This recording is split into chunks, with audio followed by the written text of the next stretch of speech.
區議員被揭偷食，老婆抑鬱跳樓亡。去到自殺現場嘅荃灣區議員林發耿曾經講過，一生人最成功嘅事就係娶到個好老婆。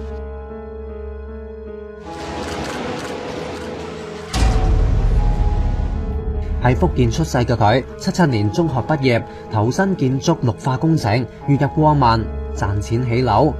有日搭火車出差嗰時，識咗當時喺香港做小學老師嘅現任老婆方妙蘭。90年，林發耿成功申請離港，一家團聚。落嚟做文員嘅佢，多得老婆大力支持，賣咗深水埗嘅單位套現，俾佢創業，喺沙咀道搞五金生意。同埋個仔，一家3口搬到荃灣綠楊新村。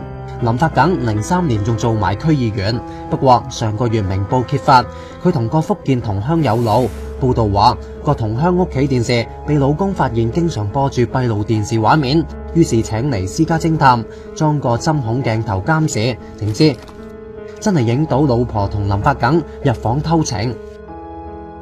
報道仲話，林發耿事後親筆寫咗封道歉信，話事件已經對雙方家庭造成傷害，感到內疚。但事後一直玩失蹤，缺席區議會相關會議。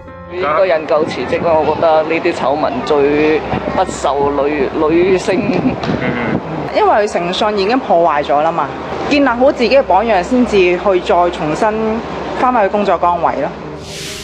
不過有街坊話，傷得最深嘅係林發耿老婆，仲試過2次因為自殺入院。有保安就話，以往每朝都會返五金批發公司開工嘅佢，近排成日心神恍惚咁遊呢婆。